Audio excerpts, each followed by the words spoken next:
ಬರ್ರಿ ಬರ್ರಿ.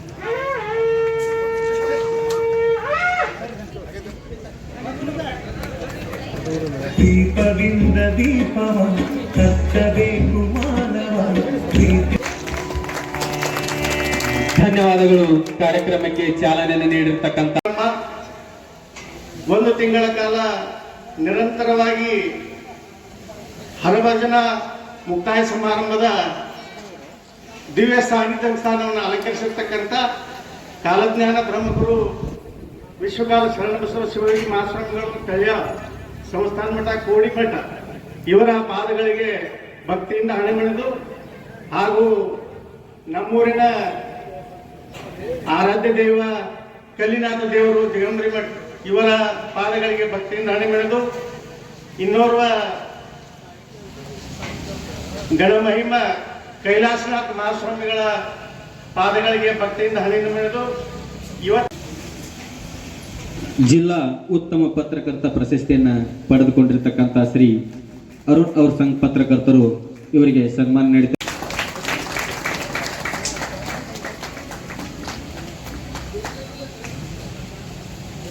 ಯುವ ಪೀಳಿಗೆಗೂ ಕೂಡ ನಮ್ಮೆಲ್ಲ ಯುವಕ ಮಿತ್ರರು ದ್ಯಾಮೋದೇವಿ ಸಂಘದವ್ರು ಮಾಡಿದಾಗ ಅದಕ್ಕೆ ನಾ ಬೆಳ್ಳುಬ್ಬಿ ಅವರನ್ನು ಈ ಸಂದರ್ಭದಲ್ಲಿ ನೆನೆಯುತ್ತಾ ಅತ್ಯಂತ ಯುವಕರು ನೋಡ್ರಿ, ಒಮ್ಮೆ ಮನುಷ್ಯಾಗ ಹಿನ್ನಡೆ ಕೂಡ ಆಗಾಕೈತಿ ಅನ್ನಕ್ಕೆ ಉದಾಹರಣೆ ನಮ್ಮ ಗೋವಿಂದ ಕಾರಜೋಳ ಅವ್ರು ಬದುಕು ಅಂತಕ್ಕಂಥದ್ದನ್ನು ಹೇಳಿದ್ರೆ ತಪ್ಪಾಗ್ಲಿಕ್ಕಿಲ್ಲ. ಅವ್ರ ಮಗ ಬಂದಾರ, ಅವ್ರು ಮುಧೋಳದೊಳಗೆ ಸೋತ್ರತನ ಇವತ್ತು ಕೇಂದ್ರದೊಳಗೆ MP ಆದರು, ಲೋಕಸಭಾ ಸದಸ್ಯರಾದರು.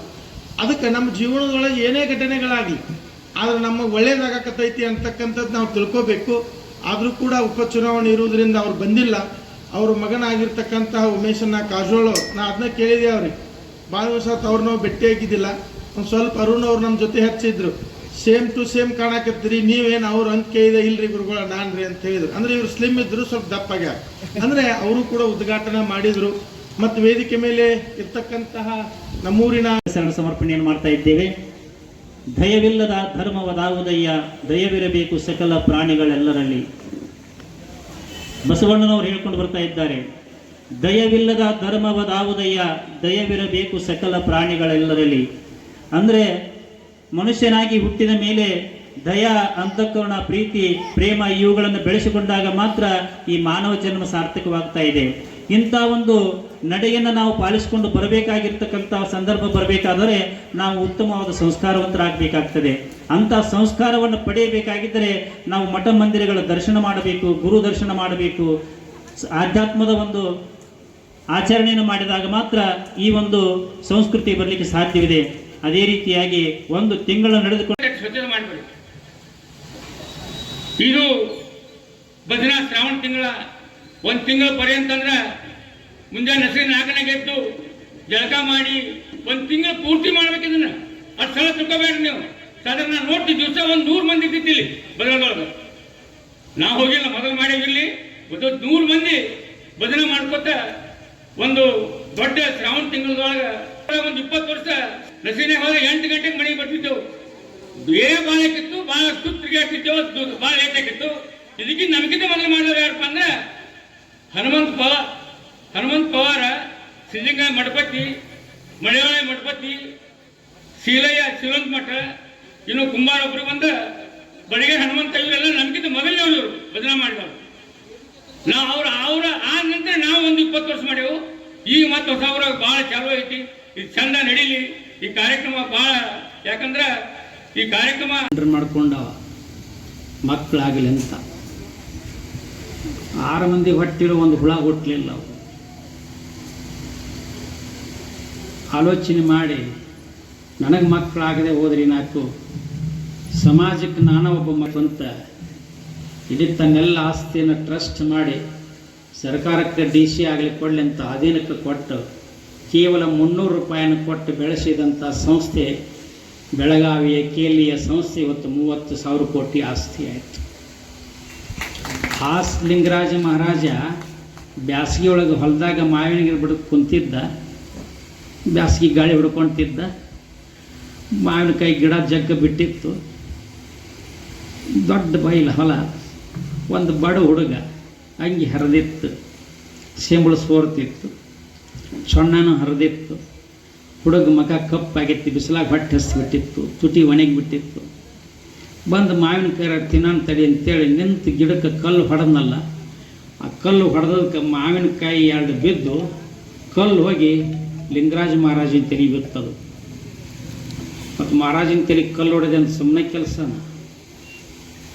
ಮಗ್ಳು ಆಳ ಮಗ ಇದ್ನಲ್ಲ, ಓಡೋಗಿ ಅವ್ನು ಹಿಡ್ಕೊಂಬಂದು, ಬುದ್ಧಿ ನಿಮ್ಮ ತಲೆ ಕಲ್ಲು ಹೊಡೆದವ ಇವನ ಹಿಡ್ಕೊಂಬಂದು ಮುಂದೆ ಕುಂದಿರ್ಸಿದ. ಅವನು ಯಾಕೆ ಕಲ್ಲು ಹೊಡೆದೆ? ಮನ್ಯಾಗ ಅವನಿಲ್ಲ ಅಪ್ಪನಿಲ್ಲ, ಅನಾಥ, ಹೊಟ್ಟೆ ಹಸ್ತಿತ್ತು, ಯಾರೂ ಭಿಕ್ಷೆ ಕೊಡಲಿಲ್ಲ. ಅದಕ್ಕೆ ಹೊಟ್ಟೆ ಹಸದಕ್ಕೆ ಮಾವಿನಕಾಯಿ ತಿಂತೀನಿ ಅಂತ ಕಲ್ಲು ಒಗದೀನಿ, ಕಲ್ಲು ನಿನಗೆ ಬಿದ್ದೈತಿ, ಮಾವಿನಕಾಯಿ 2 ನನಗೆ ಕೊಟ್ಟೈತಿ ಅಂದವ. ಬಾ ಇಲ್ಲ ಲಿಂಗರಾಜ ಮಹಾರಾಜ ಆ ಹುಡುಗನ ಕರೆದ ಮುಂದೆ ಕುಂದಿರಿಸಿ ಅವಾಗೇನು 2 ಏಟು ಬಡದ್ ನಾವು ಬಾ ಇಲ್ಲ ಅಂತ ಕರೆದು, ಈಗ ಕುಂತೀನಲ್ಲ ಇದು ಜಾಗ ನಂದ, ಇದರಾಗ 2 ಎಕರೆ ಹೊಲ ನಿನ್ನ ಹೆಸರಲ್ಲಿ ಬರ್ದೀನಿ, ಬದುಕು ಹೋಗಂತ 2 ಎಕರೆ ದನಕ್ಕೆ ಕೊಡ್ತಂತೆ. ಎಲ್ಲರ ಜವಾಬ್ದಾರಿ ಇದು.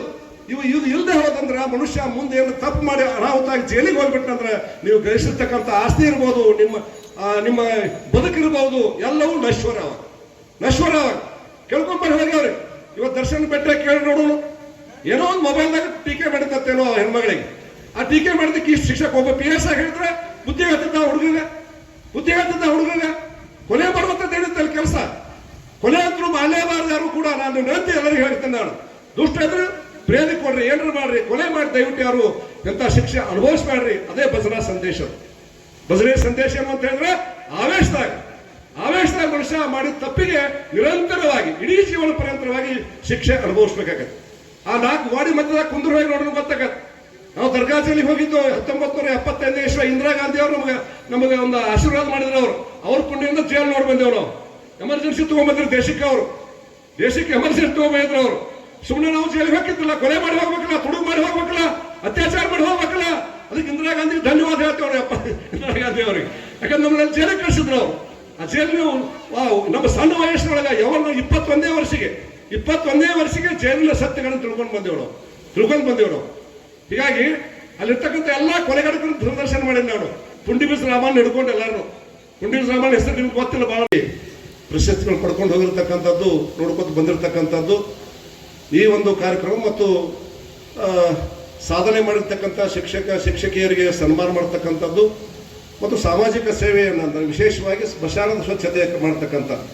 ಬಹುಶಃ ಅದು ಮುಸ್ಲಿಂ ಸಮಾಜದಲ್ಲಿ ಮಾತ್ರ ಆ ಸ್ಮಶಾನಕ್ಕೆ, ಖಬರಸ್ಥಾನಕ್ಕೆ ಒಂದು ಗೌರವ ಕೊಡ್ತಕ್ಕಂಥ ಪದ್ಧತಿ ಮೊದಲಿಂದ ಇರ್ತಕ್ಕಂಥದ್ದು. ಹಿಂದೂ ಸಮಾಜದ ಸ್ಮಶಾನಗಳನ್ನ ಏನೋ ನೆಗ್ಲೆಕ್ಟ್ ಆಗಿರ್ತಕ್ಕಂಥ ವಸ್ತು. ಹೋಗೋದು ಕಡೆ ಶೇಖರ ಹೇಳಿದ್ರೆ ಕಡೆಗೊಂದು ದಿವಸ ಅಲ್ಲೇ ಹೋಗ್ಬೇಕು ಎಲ್ಲರೂ. ಖರೆ ಐತಂದ್ರೂ ಕೂಡ ಅಲ್ಲಿ ಅರ್ಬಿ ಒಗೆಯೋದು, ಹೊಲಸು ಹಾಕೋದು, ಮುಳ್ಳ ಕಂಟಿ ಮಣ್ಣು ಕೊಡಕ್ಕೆ ಬಂದಂಥ ಹೆಣ್ಮಕ್ಳು ಕಾಲಾಗ ಇಲ್ಲದೆ ಬಂದಿರ್ತಾರ. ಅವ್ರು ನೋಡಬಾರ್ದು. ಅದನ್ನು ಯಾರು ಮುಟ್ಟಕ್ಕೆ ಹೋಗುದಿಲ್ಲ.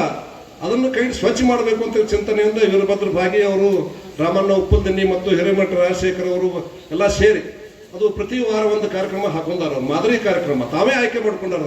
ಯಾರು ನೇಮಿಸಿಲ್ಲ, ಪಗಾರ ಕೊಡಂಗಿಲ್ಲ. ಆತ್ಮಸಂತೋಷ ಸಲುವಾಗಿ ನಾನು ಈ ಭೂಮಿ ಮೇಲೆ ಹುಟ್ಟಿನಿ, ಏನು ಮಾಡ್ಬೇಕಪ್ಪ ನಾವು, ಏನು ಕೊರತೆ ಐತಿ ಇಲ್ಲಿ, ಆ ಕೊರತೆಯನ್ನು ತುಂಬ